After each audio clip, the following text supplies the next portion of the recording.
The balloons in the woods. You know how every small town has its urban legends. Ours was about the balloon man.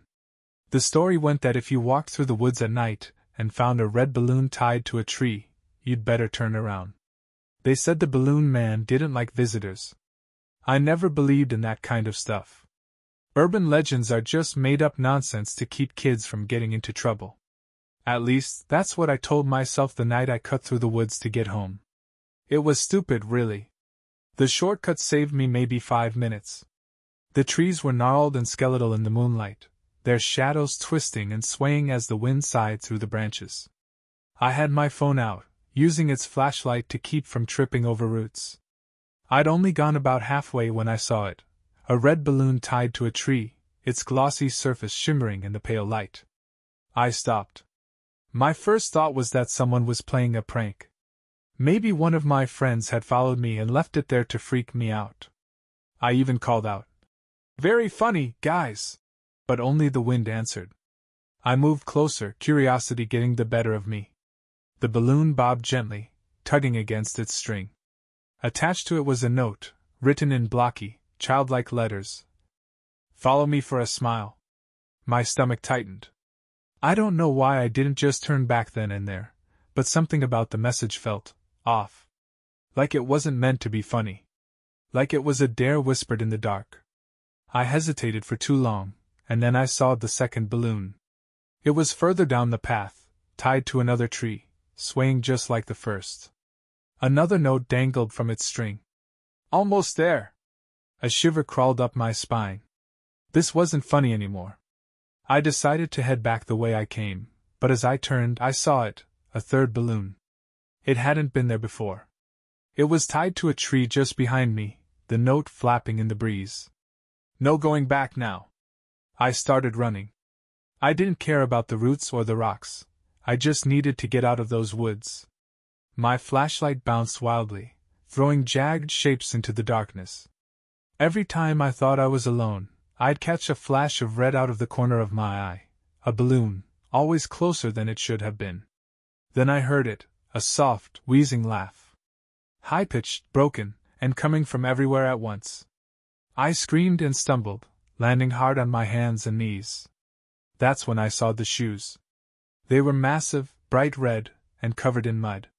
My flashlight beam traveled upward, and I wish it hadn't. He was towering over me, his head tilted at an unnatural angle. His face was painted in smeared white makeup, his grin stretched wide with cracked, peeling lips. His eyes were sunken, but they gleamed like they'd caught the moonlight. He held a bundle of balloons in one gloved hand, the strings tangled and pulling taut. "I knew you'd come to play," he said in a sing-song voice. I scrambled to my feet and ran, not daring to look back. The laughter followed me, growing louder, shriller, until it felt like it was coming from inside my own head. Somehow, I made it out of the woods and onto the street, my lungs burning, my heart hammering like it wanted to escape my chest. When I finally dared to look back, the woods were silent. Empty. Just shadows and trees. But when I got home, there was a red balloon tied to my mailbox. It had no note. And I haven't slept since. I didn't touch the balloon. I didn't even go near it. I just stared at it from my living room window, the string tugging gently in the wind, as if mocking me. My first thought was to call someone, anyone, but what was I supposed to say? "Hey, there's a balloon on my mailbox. Please help." I kept my phone in my hand anyway, my thumb hovering over the call button. The minutes dragged on, and nothing happened. No more laughter, no sign of the clown. Maybe it was over. Maybe it was some sick prank, and they'd finally gotten bored. I couldn't convince myself to go outside, though. Instead, I went upstairs, locked my bedroom door, and sat on my bed with a baseball bat in my lap. The hours ticked by, the only sound the occasional creak of the house settling.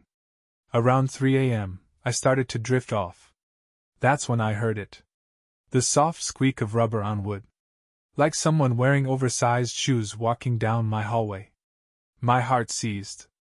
I sat frozen, gripping the bat so tightly my hands ached. The sound stopped just outside my door. I held my breath, listening, waiting. Then came the knock. 3 slow, deliberate taps. I couldn't move. My throat was dry, my palms slick with sweat. The knock came again, louder this time. Then, a voice, muffled and sing-songy. "Let me in, I'll make you laugh." I didn't answer. I didn't dare. My eyes darted around the room, searching for anything I could use to escape. The window. It was a 2-story drop, but I'd take a broken leg over whatever was on the other side of that door. I crept toward it, keeping my movements as quiet as possible. The knocking stopped, but I could hear something else now, a wet, wheezing breath, like someone trying to choke back a laugh. The doorknob rattled, and I bit down on a scream. "Don't be shy," the voice purred. "We're going to have so much fun." I yanked the window open and threw myself out before I could second-guess it. The fall knocked the wind out of me, and pain shot through my ankle as I landed hard in the bushes. I bit down on my lip to keep from crying out. Somewhere above me, I heard the door to my room creak open, followed by soft, shuffling footsteps. I didn't wait to see what would happen next. I crawled out of the bushes and limped down the street as fast as I could. My mind was a whirl of panic, my thoughts fragmented. I didn't have a plan, I just needed to get away. The laughter started again, faint at first, then growing louder. I didn't know where it was coming from. Every shadow seemed to move, every flicker of light felt like it was hiding him. I made it to the gas station at the edge of town, collapsing through the glass doors and startling the bored clerk behind the counter. He stared at me as I tried to explain what had happened, but the words came out in a jumble. Clown. Balloons. My house. "Whoa, slow down, man," he said, holding up his hands. "You're not making any sense." I begged him to call the cops. He sighed and picked up the phone, but before he could dial, the lights flickered. The overhead bulbs buzzed and went out, plunging the station into darkness. And then I heard it. The sound of a balloon popping. 1, 2, 3. Each burst echoed louder than the last, like gunshots in the silence. The clerk whispered something I couldn't hear, his voice trembling. And then the laughter started again, low and guttural, filling every corner of the room. A red balloon floated into view, bobbing lazily as it moved toward us. Behind it, a shadow emerged, impossibly tall, with a smile that seemed to stretch wider than his face. The clerk screamed. I turned and ran. I don't remember how I got out. The next thing I knew, I was on the side of the road, my chest heaving, my vision blurred. The gas station was nowhere in sight. Neither was the clown. But when I looked down, there was something in my hand. A balloon string. And tied to it was a note. "See you soon." I don't remember how I made it home that night. The world felt unreal, like I was moving through a bad dream that refused to end. Every shadow along the way seemed to lurch toward me, every sound carried the echo of that wheezing laugh. When I reached my house, it looked wrong. The windows were dark, even though I'd left some lights on. The red balloon on the mailbox was gone, but I could still feel its presence, like it had sunk into the very bones of the house. I didn't want to go inside, but where else could I go? My phone was dead, my ankle was throbbing, and my mind was barely holding it together. I needed to rest, to think, to figure out how to end this nightmare. The door was unlocked. I hadn't left it that way. Inside, everything was too quiet. My breath sounded deafening in the stillness. I limped to the kitchen, grabbed a knife from the block, and sat down at the table. The note tied to the balloon string was still clenched in my fist. "See you soon." I wanted to burn it, to rip it to shreds, but I was afraid of what might happen if I did. Instead, I stuffed it in a drawer and locked it. That's when I noticed the faint sound, like the squeak of rubber, faint but deliberate. It was coming from upstairs. I froze, gripping the knife so tightly my knuckles turned white. For a long moment, I debated running back out the door, but then I heard something else, the soft jingle of my bedroom door handle rattling. No. No way. I forced myself to move, creeping toward the staircase. Every step felt like a betrayal, the creak of the wood screaming my presence to whatever was up there. I didn't even know what I was planning to do. What was I going to do with a knife against that thing? At the top of the stairs, the hallway stretched out before me, dark and impossibly long. My bedroom door was closed, but I could see something written on it in large, smeared letters. The words made my stomach twist. Smile, smile, smile. I didn't want to open the door. Every part of me was screaming to turn and run, but I couldn't leave this hanging over me. If I ran, I'd never stop running. This had to end. I reached for the doorknob, my hand trembling. The squeaking stopped. The air felt thick and heavy, pressing against my chest as I slowly turned the handle. The door swung open. At first, I didn't see anything. Just my room, looking exactly as it always did. My bed, my desk, the lamp on the nightstand. But then I saw the balloons. They were everywhere, floating just below the ceiling. Red, yellow, green, blue, all shimmering in the faint light. They filled the room, their strings dangling like lifeless limbs. And in the center of it all stood the clown. He was staring at me, his head tilted at an impossible angle, his grin stretched wider than before. His makeup was smeared, his eyes sunken and bloodshot, but he looked thrilled to see me. "Welcome home," he whispered, his voice dripping with glee. I stepped back, the knife shaking in my hand. "What do you want?" I managed to choke out. He didn't answer. Instead, he raised a hand and snapped his fingers. The balloons began to pop, one after another, the sound deafening, like fireworks in a tiny room. Each burst sent a ripple of cold air through the hallway, and with every pop, the clown took a step closer. I screamed and lunged forward, swinging the knife wildly. But he was faster. His hand shot out, grabbing my wrist with a grip like iron. He pulled me close, his face inches from mine. I could smell the grease paint, the sickly sweet stench of decay beneath it. "You can't escape the show," he said, his grin impossibly wide now, his voice almost a purr. "Not until the curtain falls." I don't know how I broke free, but I did. I ran, half limping, half stumbling down the stairs. I didn't stop for anything, didn't grab my wallet, my phone, nothing. I just threw the front door open and ran into the street. When I looked back, the house was dark and silent. No balloons, no clown. Just the same empty shell it had always been. But I know it's not over. Wherever I go, I see them. Balloons tied to trees, floating in alleyways, bobbing lazily in the distance. I hear the laughter when I close my eyes, soft and wheezing, promising that he's still out there. And every time, I find another note waiting for me. The show must go on. I didn't sleep for days after that. How could I? Every shadow seemed alive, every sound a reminder that the clown was still out there, waiting. I checked into a motel 2 towns over, using what little cash I had left. It didn't feel safe, but it was the best I could do. For the first night, nothing happened. The motel room was stale and ugly, with flickering lights and a lingering smell of cigarettes. I kept the TV on for noise and sat in the corner, clutching a crowbar I'd bought at a hardware store on the way. I tried to convince myself I was overreacting, that whatever had happened at the house was some kind of breakdown, a hallucination brought on by exhaustion. But deep down, I knew better. You don't imagine things like that. The second night, the balloons came back. I woke up around 3 a.m., drenched in sweat. The room was dark except for the glow of the TV, but something felt wrong. The air was heavier, thicker. I fumbled for the crowbar, my heart pounding. That's when I saw it, a single red balloon, floating near the foot of the bed. I hadn't heard it come in. I hadn't seen anyone. It was just there. My breath caught in my throat as I stared at it.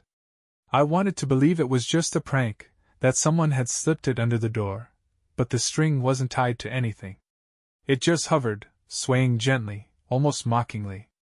Then it started to rise slowly, until it was level with my face. The TV flickered, and for a brief moment, the screen showed something other than static. I saw the clown's face grinning back at me, his painted lips moving as though he was whispering something. The balloon popped, and the lights went out. I don't remember screaming, but my throat was raw when I finally came to. The motel room was empty. The balloon was gone, but the message was scrawled across the mirror in smeared red letters. Are you ready to laugh? I wasn't. I wasn't ready for any of this. I checked out that morning, leaving the motel clerk bewildered as I bolted out the door. I drove aimlessly for hours, my hands gripping the wheel so tightly they ached. I thought about calling someone, maybe the police, but what could I tell them? That a clown was haunting me? That balloons were stalking me? They'd lock me up for sure. I ended up at a diner somewhere off the highway, nursing a cup of coffee I couldn't bring myself to drink. The other patrons barely looked at me, but I couldn't stop looking at them, scanning their faces for signs of something. I didn't know what. When the waitress came to refill my coffee, I noticed the tattoo on her wrist, a single balloon. Red. My stomach turned to ice. Nice ink, I said, forcing a smile. She didn't respond. Just looked at me with this blank, vacant expression before walking away. I wanted to chalk it up to coincidence, but then I saw it. Outside the diner window, across the parking lot, a group of balloons was floating in the breeze. Red, yellow, green, just like before. And standing beneath them, half hidden in the shadows, was him. The clown. I bolted out of the diner, the other customers barely noticing my panic.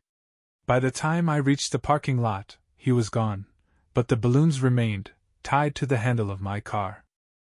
Another note dangled from the strings. The curtains rising. I drove for hours, heading nowhere, my mind spinning. I knew I couldn't outrun him, but I had to try. Every mile felt heavier, like I was dragging the weight of the entire situation behind me. By nightfall, I was back on an empty road, surrounded by dense woods.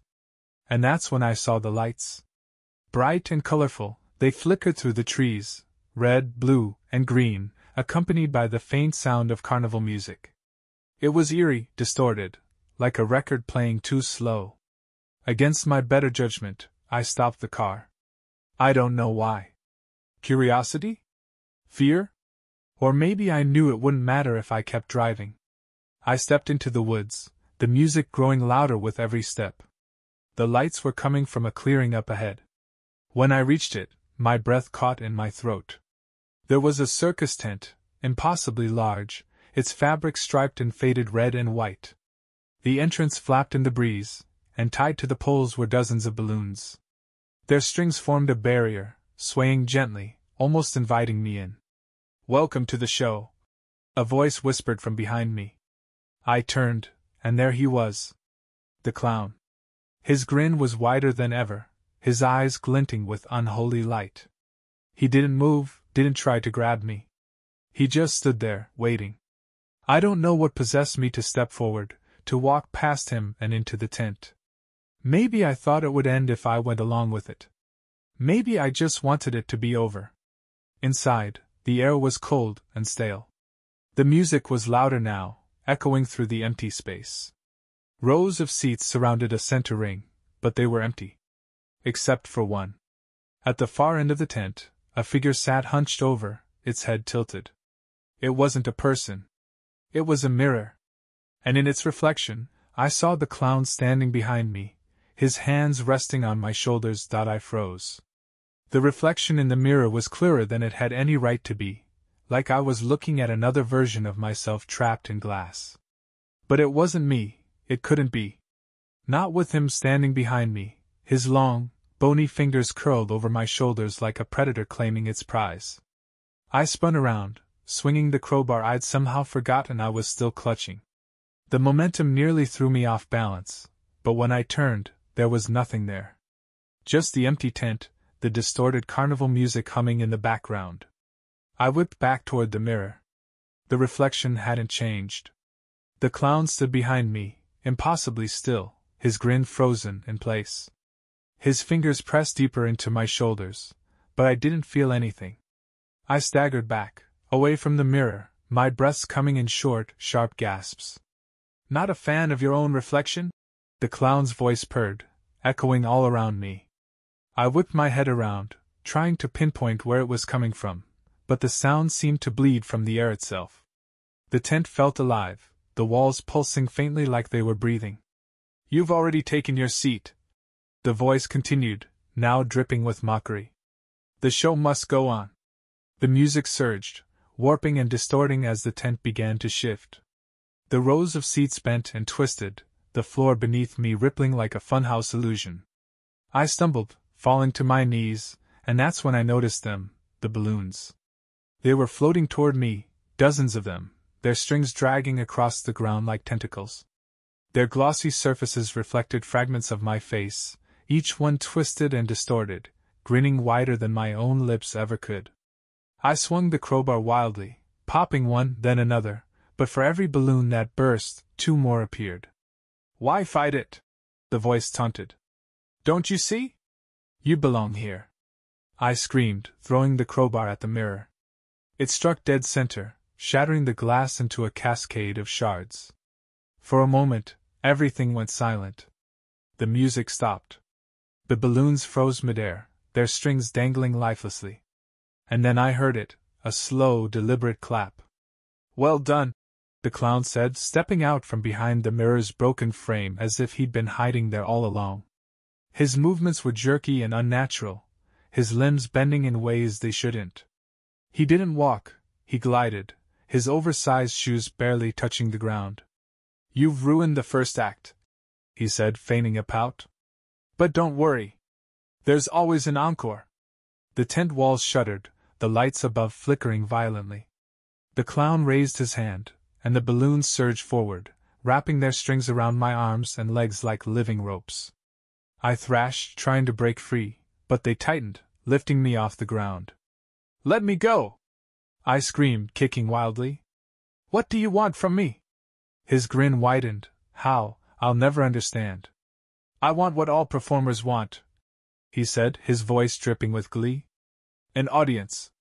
The balloons carried me higher, pulling me toward the top of the tent. Below, the center ring began to change. The dirt floor split open, revealing a swirling abyss of black and red, like a portal to somewhere far worse than hell. The air grew colder, the carnival music replaced by whispers, thousands of voices speaking in a language I couldn't understand. Enjoy the show, the clown said, giving me a mock bow as I was dragged toward the chasm. And remember, every laugh is a step closer to the finale. I don't know how I did it, but I managed to free one arm, grabbing at the knife I'd tucked into my jacket. I slashed at the strings, cutting myself loose, and fell. The impact knocked the wind out of me, but I didn't stop to catch my breath. I crawled toward the edge of the tent, the whispers growing louder, the air growing heavier. The clown didn't follow. He just stood there, watching, as the tent began to collapse in on itself. The balloons floated toward him, forming a writhing mass around his head until he disappeared completely. I made it outside just as the tent crumbled into nothingness, the lights and music swallowed by the darkness. When I looked back, the clearing was empty. No tent, no balloons, no clown. But I know he's not gone. Not really. Every time I close my eyes, I hear his voice. Every time I see a balloon, I feel his grin. And every time I think I'm safe, I find another note waiting for me. The show never ends. I didn't sleep after escaping the tent. How could I? The clown's grin was etched into my mind, his voice an endless loop of twisted laughter. I knew he wasn't done with me. I knew the show wasn't over. But I was done running. If this thing wanted me, it would have to come and take me. On my terms. I spent the next few days preparing. I bought gasoline, matches, and anything else I thought could destroy whatever this thing was. I didn't know if fire could hurt him, but I was willing to find out. I even dug through the local library archives, searching for any mention of clowns, haunted woods, or the cursed carnival. Most of it was folklore, warnings passed down in hushed tones, but one detail kept surfacing. A name, the Painted Man. The stories were always the same. He showed up in forgotten towns, offering laughter and thrills. But there was always a price. People disappeared, towns fell silent, and the Painted Man moved on. The accounts stretched back centuries, across continents. His methods changed, but one thing remained constant. Nobody escaped the final act. but I had to try. The forest where it began was my stage now. I parked my car at the edge of the trees and stepped into the shadows, my pack heavy with supplies. It was almost midnight. The air was sharp, cold enough to bite, but I didn't feel it. Adrenaline drowned out everything except the pounding in my chest. The woods were quiet, unnaturally so. No rustling leaves, no distant hoots of owls. Just silence. And then, the balloons. They floated in the distance, faintly glowing, their strings trailing like ghostly tendrils. I followed them, the flashlight in my hand cutting through the dark. They led me to the clearing where the tent had been, but now, in its place, there was something worse. A funhouse. Its exterior was a grotesque mix of bright colors and peeling paint, its distorted mirrors glinting in the moonlight. The entrance was a gaping mouth, jagged and red, as if the building itself was hungry. Above it, flickering neon letters spelled out, "Welcome to the grand finale." The air grew heavier as I approached, each step slower than the last. I gripped the crowbar in one hand and the gasoline in the other, ready to end this once and for all. Inside, the funhouse was a maze of warped mirrors and twisting corridors. My reflection stared back at me from every angle, but it wasn't me. The versions of myself in the glass were wrong, smiling too wide, their eyes gleaming with malicious delight. They whispered things I couldn't understand, their words slithering into my mind like worms. I ignored them and kept moving. The air reeked of grease paint and rot. The walls seemed to breathe, their surfaces bulging and contracting like living flesh. Laughter echoed through the corridors, soft at first, then louder, closer, until it surrounded me. And then I saw him. The clown stood at the center of the main hall, illuminated by a single, flickering spotlight. He wasn't grinning anymore. His expression was blank, almost bored, as if he were disappointed. "You're ruining the show," he said, his voice low and venomous. "I'm not part of your act," I spat, lifting the gasoline canister. "And I'm burning this place to the ground." His head tilted, his hollow eyes glinting. "Oh, but you are part of it. You've always been part of it. The audience. The performer. The joke. It's all the same." I didn't wait for him to say more. I unscrewed the cap and started pouring gasoline across the floor, onto the mirrors, the walls, anywhere it could spread. The clown watched in silence, his head tilting further and further, until it was nearly upside down. "Fire won't stop the show," he said, his voice bubbling with laughter now. "But it's a fabulous encore." I struck a match and let it fall. The gasoline ignited instantly, flames roaring to life and licking at the walls. The mirrors cracked and shattered, their shards catching the firelight like jagged teeth. The clown didn't move. He just stood there, his body slowly distorting, melting into the shadows. "You can't destroy me," he whispered, his voice echoing even as the flames consumed him. "I'm in the laughter. In the balloons. In you." The fire spread faster than I'd anticipated, the heat searing my skin as smoke filled the air. I stumbled out of the funhouse, coughing and gasping, and collapsed on the ground outside. Behind me, the structure crumbled, the flames devouring it until there was nothing left but ash. For a moment I thought I'd won. But then I heard it. A single pop. I turned, my heart sinking, and saw a red balloon floating toward me from the trees. Its string dangled a note, swaying gently in the breeze. "The curtain never falls." I ran. I don't know where I'm going, and I don't know if I'll ever stop. But I can't escape the sound of balloons popping, the faint wheeze of laughter on the wind. He's still out there. And I know, one day, he'll come for the final laugh. The show always goes on.